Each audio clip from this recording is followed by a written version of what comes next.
Welcome back to Film Infection. Hope you're having a great day. Which Star Wars movie is the best out of all the movies in the original trilogy? That's the age-old question, and in this video I'm going to attempt and possibly succeed at answering this question. But maybe not, because these movies are all really good, and it's sort of hard to pick a favorite one, because every time you're like, okay, this is the best one, you go back and watch another one, and you're like, okay, that might be my favorite one.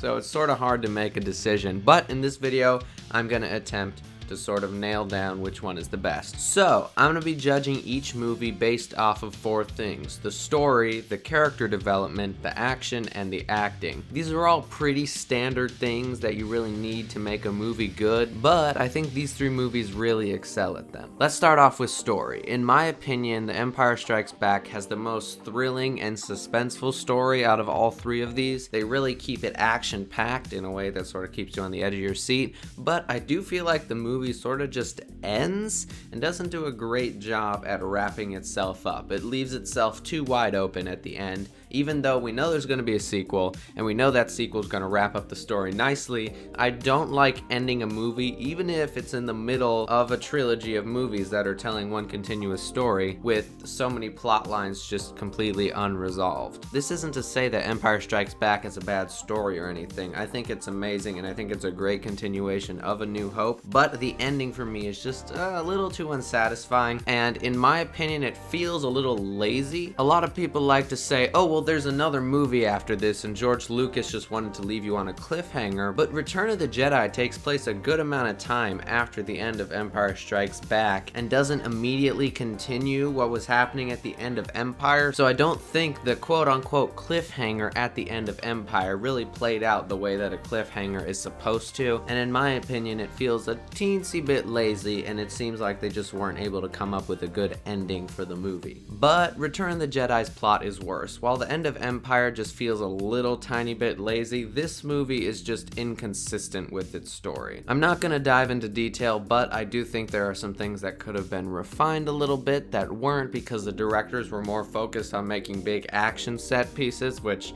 I really liked in this movie. I'll get to that later, but I don't think the narrative was as good as it could be. So A New Hope, in my personal opinion, has the best story out of all 3 of the original Star Wars movies. When you look back on this movie and think how revolutionary it was in film and how it took such a simple concept and made us feel so deeply about it, and how that's been replicated over and over so many times and is still being done to this day, it's amazing to go back and watch it and think, wow, people were amazed by this back then, and then see how it still holds up today as one of the best movies ever made. It does a really good job at just telling a story about the battle between good versus evil and not trying to overcomplicate it in any way. And it's amazing to see how the message of the first Star Wars movie holds up just as true today as it did back in 1977. Also, I think this movie has the best ending. It leaves room for a sequel while still wrapping up all the plot lines that were introduced in this movie, and that's probably because George Lucas didn't know if he was going to be able to make a sequel, but nevertheless the ending was done very well regardless of what off-screen drama caused it to be so good. Just because I'm swooning over the story of A New Hope doesn't mean I think it's the best movie, so let's move on to the action. And this definitely comes down to Return of the Jedi and Empire Strikes Back, because A New Hope isn't as focused about being as good with the action as the other 2 movies are, and also because they obviously had a much more limited budget on the first movie and a much smaller stunt team than they had on the second 2. There's a great documentary about how they made these first 3 movies on Amazon and on Disney Plus,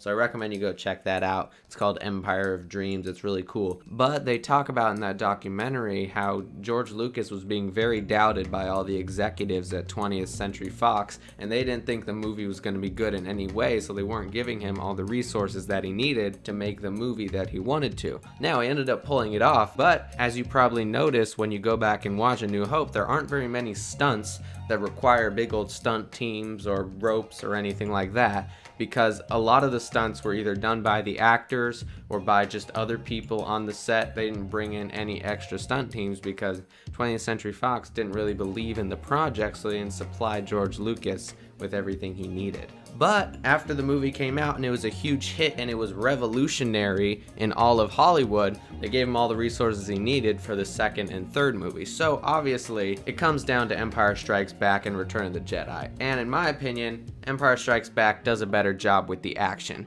Not necessarily because the individual action scenes are better. Actually, in my opinion, the individual action scenes in Return of the Jedi are much better, because that's when George Lucas really got everything he needed, and he had a full stunt team, and he had everything that he needed to make the big, grand, epic action scenes that you should be having in a Star Wars movie. But I think Empire Strikes Back utilizes its action better, because Return of the Jedi, in my opinion, is a little too slow, and I think the action at the beginning is pretty cool at Jabba the Hutt, especially when Luke starts killing everybody and throwing them into the Sarlacc pit. But the action in The Empire Strikes Back weaves its way into the story and helps make the story so much more suspenseful and meshes together with the rest of the movie so much better than the action does in Return of the Jedi, that I just have to give it to Empire Strikes Back. Now, in my opinion, action definitely plays a part in how good a movie is, but as we know, A New Hope was amazing and it didn't really have that great of action. So I don't really like to look at this aspect too much when I'm judging how good these Star Wars movies are. So let's move on. Next, I want to talk about character development and the direction that the characters are taken in each movie. In my opinion, Return of the Jedi does the worst with the characters, except for Luke Skywalker and Darth Vader. But besides the two of them, everyone else's arc is not completed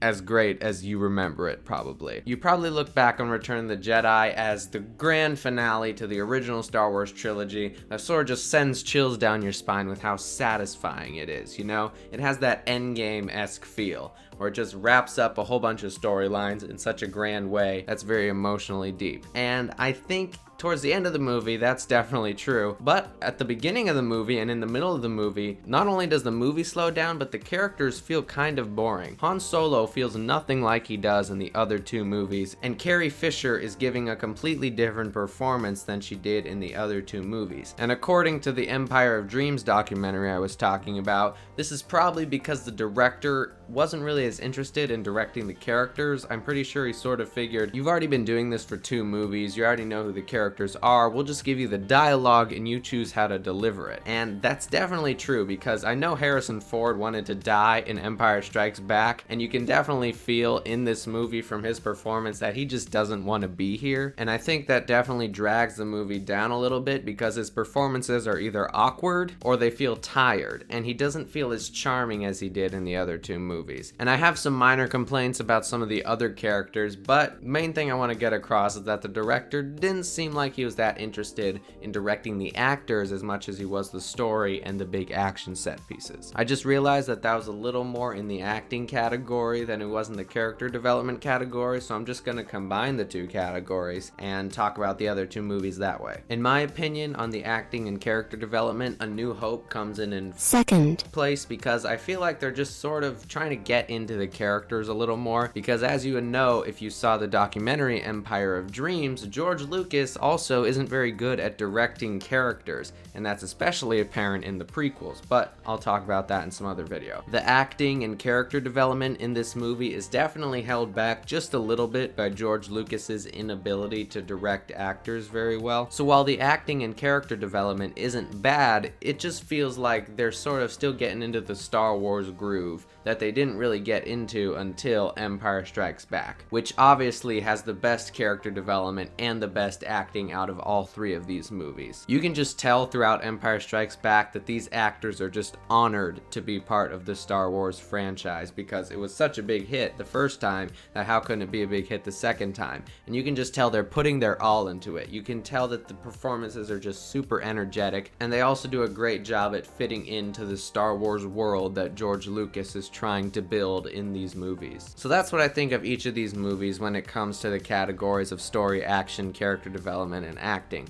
But overall, which one is the best? And which one do you guys think is the best? Let me know down in the comments which Star Wars movie out of the original trilogy is your favorite, because I'm about to give you my ranking. In my opinion, it goes Return of the Jedi, A New Hope, and then Empire Strikes Back. Return of the Jedi is the worst, because this movie isn't really good until its third act. The entire first act with Jabba the Hutt is surprisingly boring. It's not as thrilling or interesting as the director thought it would be. And then the entire second half with the Ewoks also was kind of boring. I don't think the Ewoks are that great of characters in the Star Wars universe. They're kind of corny, and I don't think they actually bring very much to the Star Wars universe, and they sort of bring down the seriousness of this movie. And then the final battle is great. I love Luke being tempted in the throne room by the dark side. I love seeing Anakin sort of battling between choosing his son or his master, right? That's all amazing, of course, right? That's why we love this movie. But in my opinion, a good majority of this movie is just plot hole filled,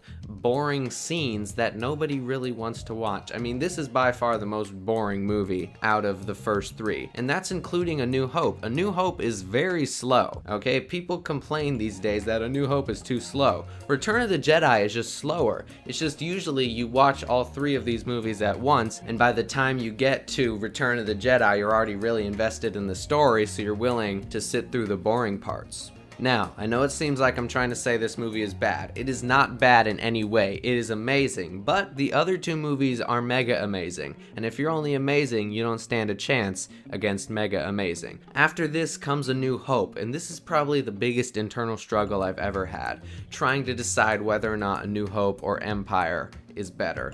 And I've landed on Empire, okay? A New Hope is great, but I think there are some growing pains in this movie that are really just fleshed out better in Empire Strikes Back. And that's really all I have to say. I think these movies are just so evenly tied, and there's really nothing bad I can say about A New Hope. Only better things that I can say about Empire Strikes Back. So I'm just gonna do that, okay? The reveal that Luke is Vader's father is probably the best twist in the history of cinema, okay? It feels so eventual, but it also is like the biggest surprise ever. It's just so hard to explain it, and every time you go back, you're just surprised again and in awe at how amazingly this story is told. And there's so many elements of this film that just work so well and fit together in such a nice way that I don't have time to go into detail on all of it, but you know what I mean, okay? Just go watch the movie. I'd like to finish this video by saying A New Hope isn't worse than Empire Strikes Back. Empire Strikes Back is simply better than A New Hope. Anyways, thanks for watching. Hope you enjoyed this video. If you want to see more content on this channel, consider subscribing, and I hope to see you back next time I publish a video.